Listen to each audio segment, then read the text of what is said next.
नमस्कार, स्वागत है आपका। मैं हूं आपके साथ सुमित झा। दिन भर की अहम खबरें आपको बताएंगे और साथ ही उन खबरों के मायने भी समझाएंगे इस बुलेटिन में। बिहार में एक बार फिर से लॉकडाउन बढ़ाने का फैसला लिया गया है। मुख्यमंत्री नीतीश कुमार ने ट्वीट कर जानकारी दी कि 1 जून 2021 तक लॉकडाउन लागू रहेगा। कोरोना संक्रमण को देखते हुए सरकार ने क्राइसिस मैनेजमेंट ग्रुप की बैठक में हालात की समीक्षा के बाद यह फैसला लिया है।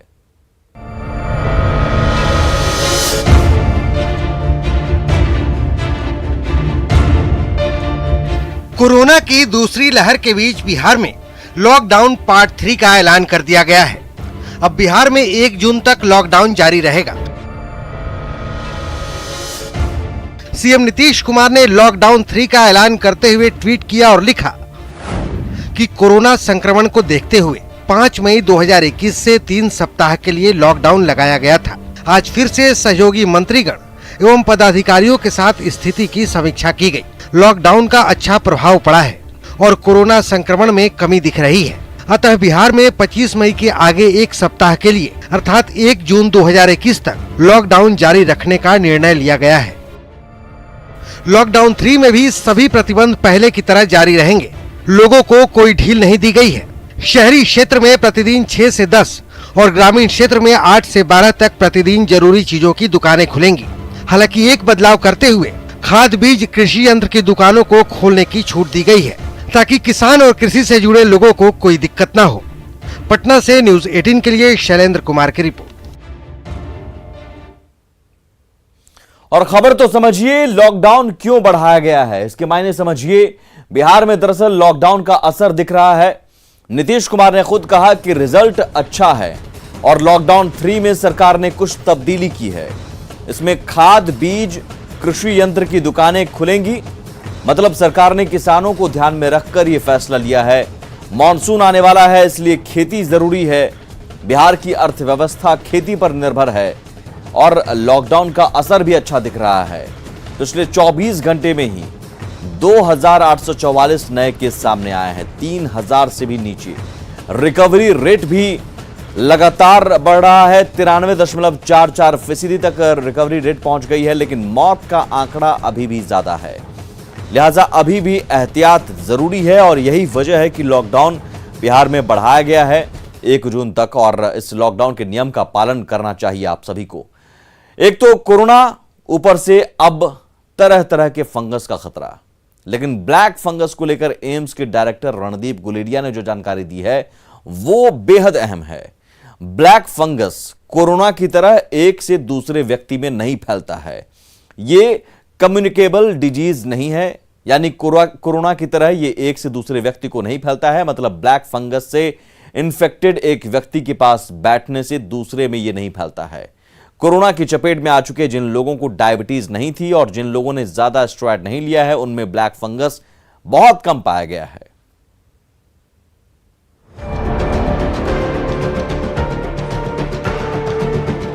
एक तो कोरोना, ऊपर से अब तरह तरह के फंगस का खतरा। लेकिन ब्लैक फंगस को लेकर एम्स के डायरेक्टर रणदीप गुलेरिया ने जो जानकारी दी है वो बेहद अहम है।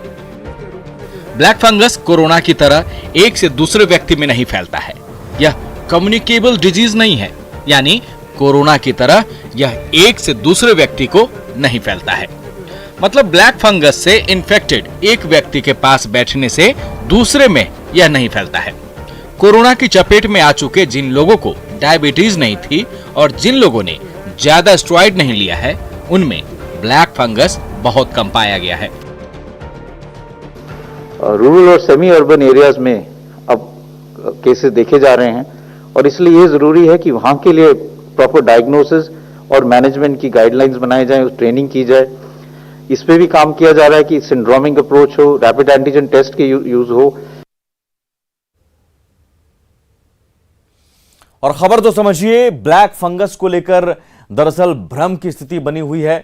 ब्लैक फंगस को लेकर कई तरह की बातें भी सामने आ रही थी, लेकिन एम्स के निदेशक डॉक्टर रणदीप गुलेरिया ने ब्लैक फंगस को लेकर एक बड़ा भ्रम दूर कर दिया है। एम्स के डायरेक्टर डॉक्टर रणदीप गुलेरिया ने कहा कि ब्लैक फंगस एक फंगल इन्फेक्शन है जो संक्रामक रोग नहीं है, यानी ये किसी संक्रमित व्यक्ति के संपर्क में आने वाले दूसरे लोगों को नहीं होता है, जैसे कि कोरोना है।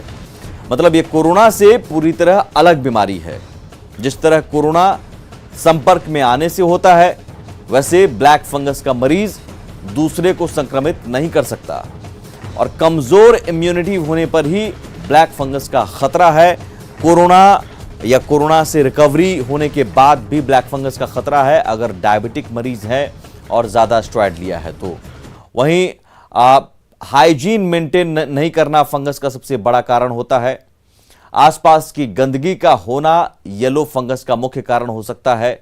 इसलिए जरूरी है कि आप अपने घर के आसपास सफाई रखें, जिससे बैक्टीरिया या फंगस डेवलप ना कर पाए। और साफ सफाई इसमें सबसे जरूरी है। घर पर मौजूद पुरानी खाने की चीजों को हटा दें। घर में ज्यादा ह्यूमिडिटी बैक्टीरिया और फंगस के विकास को बढ़ावा दे सकती है, इसलिए हवादार जगह रहने की कोशिश करें। इम्यूनिटी को मजबूत रखने का उपाय करें। अगर आपकी इम्यूनिटी अच्छी होगी तो उस फंगस से बचा जा सकता है। कोरोना चीन का मैन मेड वायरस हो सकता है, यह बात धीरे धीरे पुख्ता होती जा रही है। पहले ऑस्ट्रेलियाई मीडिया ने चीन में 2015 में कोरोना पर रिसर्च होने का दावा किया था। अब अमेरिकी मीडिया ने अपनी रिपोर्ट में वायरस को लेकर बड़ा खुलासा किया है। पूरी खबर देखिए, फिर खबर को समझिए।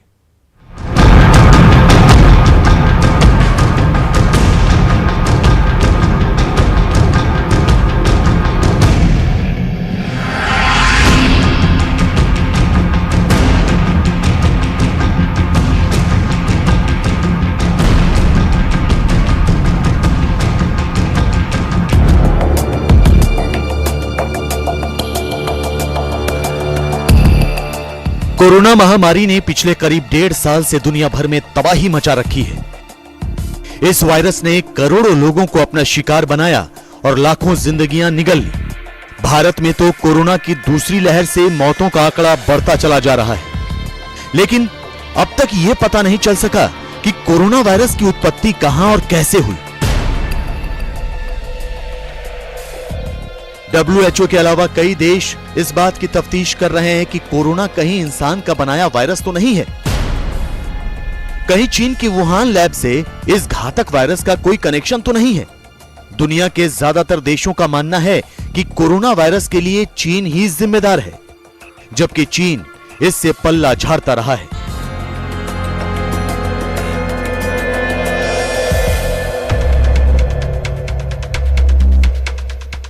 लेकिन इसी बीच अमेरिका के एक अखबार वॉल स्ट्रीट जर्नल ने एक ऐसा खुलासा किया है जिससे कोरोना वायरस के वुहान कनेक्शन पर कहीं न कहीं मुहर लगती नजर आ रही है। वॉल स्ट्रीट जर्नल में छपी रिपोर्ट के आधार पर कहा जा रहा है कि चीन की वुहान स्थित प्रयोगशाला से ही ये घातक वायरस सामने आया और पूरी दुनिया को अपनी चपेट में ले लिया।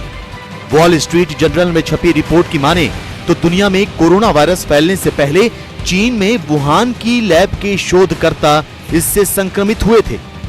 वुहान इंस्टीट्यूट ऑफ वायरोलॉजी के 3 शोधकर्ता नवंबर 2019 में बीमार हुए थे। उन्होंने अस्पताल में इलाज के लिए मदद भी मांगी थी।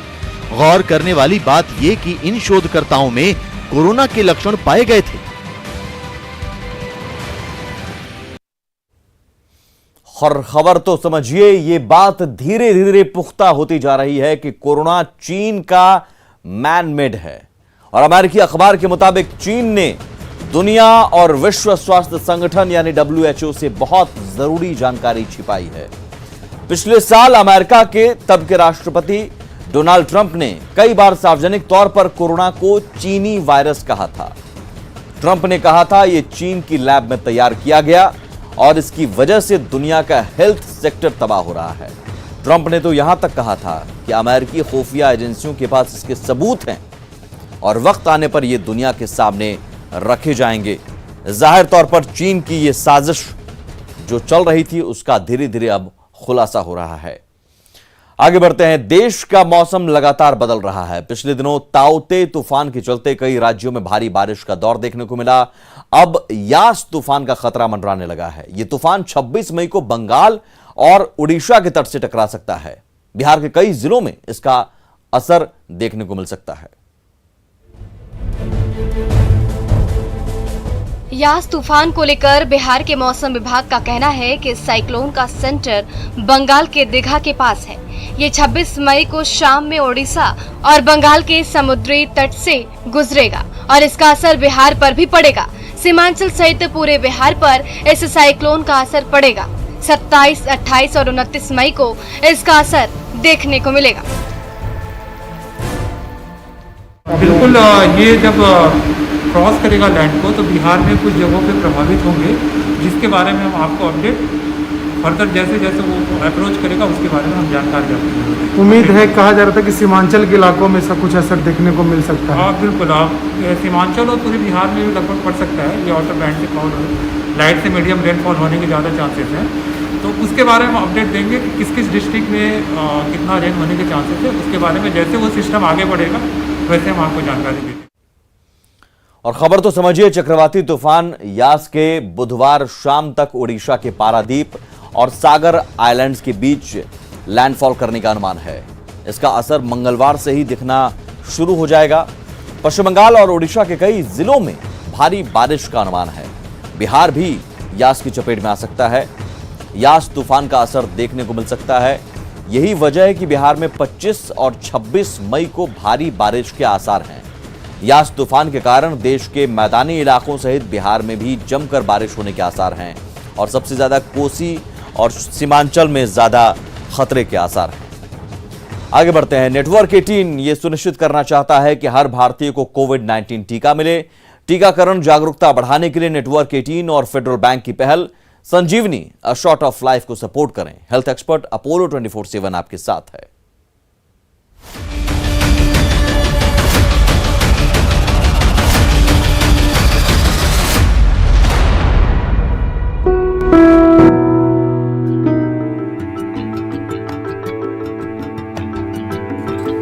देश के 3 राज्यों के 3 जिले, इन तीनों जिलों के सैकड़ों गांव, लेकिन मकसद एक, कोरोना टीके की जानकारी जन जन तक पहुंचानी। नेटवर्क 18 इसके लिए संजीवनी अभियान चला रहा है, जिसमें उसे फेडरल बैंक और अपोलो का भी साथ मिला है। पंजाब के अमृतसर में संजीवनी गाड़ी को हरी झंडी दिखाई गई। इस मौके पर उपायुक्त गुरप्रीत सिंह खैरा, फेडरल बैंक के आदित्य बिस्सा और मनमीत सिंह, अपोलो अस्पताल के डॉक्टर बलजीत कौर और एनजीओ यूनाइटेड वे के कपिल मौजूद रहे। अमृतसर के 70 गांव में संजीवनी गाड़ी जाएगी। ये अभियान अमृतसर में 27 जून तक चलेगा। 7 अप्रैल 2021 को अटारी बॉर्डर से अभियान शुरू हुआ। अभिनेता सोनू सूद ने अभियान को हरी झंडी दिखाई। न्यूज़ 18 और ਫੈਡਰਲ ਬੈਂਕ ਸਾਰੀ ਟੀਮ ਦਾ ਬਹੁਤ ਤਹਿ ਦਿਲੋਂ ਧੰਨਵਾਦ ਕਰਦਾ ਹਾਂ, ਜਿਨ੍ਹਾਂ ਨੇ ਅੰਮ੍ਰਿਤਸਰ ਜ਼ਿਲ੍ਹੇ ਲਈ ਸਾਨੂੰ ਉਪਰਾਲਾ ਸ਼ੁਰੂ ਕੀਤਾ ਹੈ। ਵੈਕਸੀਨ ਦੀ ਗਾੜੀ ਬੇਸਿਕਲੀ ਅਵੇਅਰਨੈਸ ਅਸੀਂ ਪ੍ਰੋਵਾਈਡ ਕਰਨੀ ਹੈ ਤੇ ਲੋਕਾਂ ਦੇ ਮਨ 'ਚ ਜਿਹੜਾ ਵਹਿਮ ਹੈ ਵੈਕਸੀਨ ਨੂੰ ਲੈ ਕੇ ਉਹ ਦੂਰ ਕਰਨਾ ਹੈ। 80% ਲੋਕਾਂ ਤੱਕ ਪਹੁੰਚ ਪਾਈਏ ਤੇ ਸਭ ਨੂੰ ਵੈਕਸੀਨੇਸ਼ਨ, ਕਿਉਂਕਿ vaccination is the only answer. Madhya Pradesh के इंदौर में भी नेटवर्क 18, फेडरल बैंक और अपोलो के टीका है संजीवनी लगाया क्या अभियान की शुरुआत हुई। यहाँ संजीवनी गाड़ी को आईजी हरि नारायण चारी मिश्रा और जिला टीकाकरण अधिकारी प्रवीण जड़िया ने संजीवनी वैन को हरी झंडी दिखाकर रवाना किया। इस मौके पर फेडरल बैंक के cluster head Ajay Juneja, Apollo के अभिलाष पिल्लई और एनजीओ यूनाइटेड वे के मुंबई से हिमांशु मौजूद रहे। इंदौर के 100 गांवों का संजीवनी गाड़ी दौरा करेगी। इंदौर में ये अभियान 12 जुलाई तक चलने वाला है। सफलता पर ही हमारे देश में इस अभियान के सफलता पर ही इसको नियंत्रित करने की हमारी रफ्तार तय होगी। छोटे गांवों के अंदर पहुंचा जाए और वहां पर जो लोग हैं उनको एकदम अच्छे से समझाया जाए, एक अवेयरनेस की जाएगी, जिससे जो ज्यादा से ज्यादा लोग वैक्सीनेशन के लिए के बारे में जुड़ पाएं। दक्षिण कन्नड़ में भी नेटवर्क 18, फेडरल बैंक और अपोलो ने अपना अभियान शुरू कर दिया है। यहाँ जिला अधिकारी डॉक्टर राजेंद्र केवी ने संजीवनी गाड़ी को हरी झंडी दिखाई। इस मौके पर फेडरल बैंक के रीजनल हेड श्रीकांत और यूनाइटेड वे एनजीओ की शिखा शेट्टी मौजूद रहीं।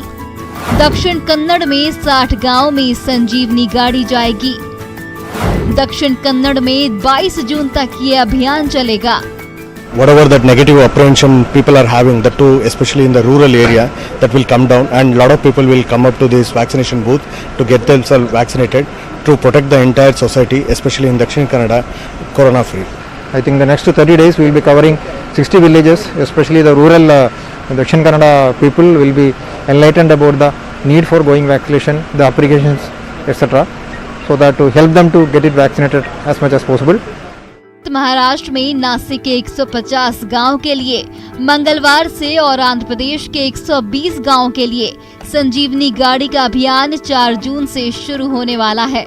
इस अभियान का मकसद कोरोना टीके को लेकर गलतफहमी और भ्रांतियों को दूर करना है और ग्रामीणों को टीके के लिए प्रोत्साहित करना है, जिससे देश को कोरोना की महामारी से मुक्त किया जा सके।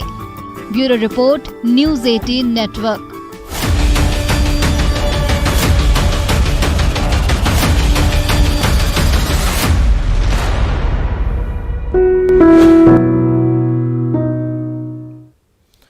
और एक बड़ी खबर समस्तीपुर से आ रही है। कोविड केयर सेंटर से ऑक्सीजन सिलेंडर गायब हो गया है। 41 ऑक्सीजन फ्लो मीटर भी गायब हो गया है। दलसिंह सराय अनुमंडल अस्पताल का यह मामला है और उपाधीक्षक ने बाकायदा इसके लिए दलसिंह सराय थाने में आवेदन दिया है। 41 ऑक्सीजन फ्लो मीटर और ऑक्सीजन सिलेंडर के गायब होने का मामला थाने में पहुंच गया है। सवाल है कि इस कोरोना काल में ऑक्सीजन सिलेंडर और ऑक्सीजन फ्लो मीटर अस्पताल से कैसे गायब हो रहे हैं।